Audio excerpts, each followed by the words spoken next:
آپ صلی اللہ علیہ وسلم کی ولادت باسعادت اسی ربیع الاول کے بابرکت مہینے میں ہوئی۔ آپ صلی اللہ علیہ وسلم کی ولادت باسعادت بھی بڑی حیران کن ہے کہ آپ کی والدہ محترمہ فرماتی ہیں کہ مجھے حمل کے دوران 9 ماہ میں بچے کا وزن اور بوجھ محسوس نہیں ہوا، اور میں جہاں جہاں جاتی تھی ایک بادل کا ٹکڑا میرے اوپر سایہ کیا ہوتا تھا۔ اور آپ صلی اللہ علیہ وسلم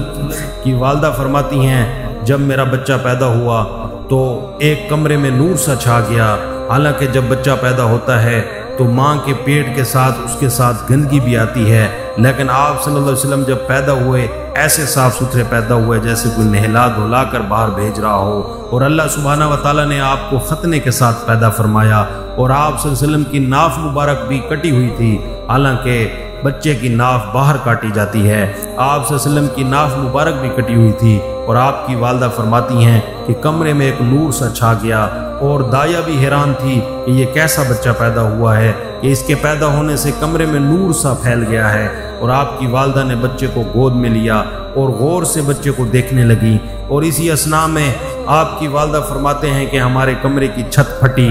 اور کمرے کے اندر ایک بادل سا داخل ہوا اور دھند سی چھا گئی، اور مجھے میرا بچہ نظر بھی نہیں آ رہا تھا، اور بادل میں سے آواز آئی کہ اس بچے کو مشرق مغرب شمال جنوب پھرا دو اور پوری کائنات پھرا دو، اور پوری کائنات کو بتا دو کہ جو اس بچے کے پیچھے چلے گا اسی کو منزل ملے گی، وہی فلاح پائے گا، اسی کو جنت ملے گی۔ جو اس کے اور اس کے طریقوں سے ہٹ جائے گا تو وہ دنیا میں بھی خراب ہوگا اور آخرت میں بھی تباہ و برباد ہوگا۔ اور پھر آواز آئی کہ اس بچے کو آدم علیہ السلام کے اخلاق دو، اور شیس علیہ السلام کی معرفت دو، نوح علیہ السلام کی شجاعت دو، ابراہیم علیہ السلام کی دوستی دو، اسماعیل علیہ السلام کی قربانی دو، لوط علیہ السلام کی حکمت دو، صالح علیہ السلام کی فصاحت دو، اسحاق علیہ السلام کی رضا دو، یعقوب علیہ السلام کی بشارت دو، یوسف علیہ السلام کا حسن و جمال دو، موسیٰ علیہ السلام کا جاہ و جلال دو، یوشع علیہ السلام کا جہاد دو، دانیال علیہ السلام کی محبت دو، الیاس علیہ السلام کا وقار دو، داؤد علیہ السلام کی شیریں زبان دو، ایوب علیہ السلام کا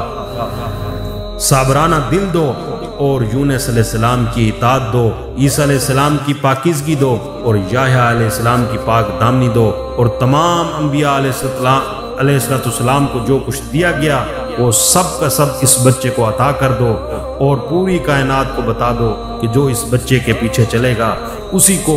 جنت ملے گی، وہی منزل پا سکے گا، اسی کو اللہ ملے گا۔ تو میرے محترم بھائیو دوستو، یہ ربیع الاول کا بہت ہی بابرکت اور سعادت والا مہینہ ہے۔ اس مہینے میں آپ صلی اللہ علیہ وسلم نے اس کائنات کو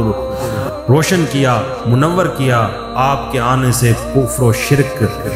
کالے ہو گئے، دھندلے ہو گئے۔ آپ ایمان کے نور کے ساتھ اس کائنات میں تشریف لائے، اور آپ صلی اللہ علیہ وسلم کی تعلیمات یہی تھی کہ آپ نے لوگوں کو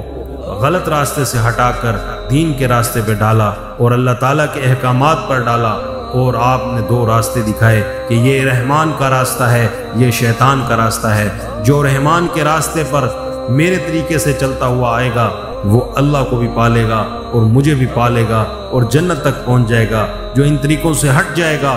وہ تباہ و برباد ہو جائے گا، اس کی دنیا بھی خراب ہو جائے گی، اس کی آخرت بھی خراب ہو جائے گی۔ تو میرے محترم بھائیو دوستو بزرگوں، یہ ربیع الاول کا بابرکت مہینہ ہمیں یہ اعلان کرتا ہے کہ ہم آپ صلی اللہ علیہ وسلم کے مبارک اور نورانی طریقوں کے مطابق زندگی گزاریں، آپ صلی اللہ علیہ وسلم کی آنکھوں کی ٹھنڈک بنیں، اپنی زندگی کے ہر شعبے میں آپ صلی اللہ علیہ وسلم کے احکامات کو زندہ کریں، اور آپ صلی اللہ علیہ وسلم کے طریقوں کے مطابق زندگی گزاریں۔ اس میں ہماری دنیا کی بھی خیر ہوگی اور آخرت کی بھی خیر ہوگی۔ السلام علیکم ورحمۃ اللہ وبرکاتہ۔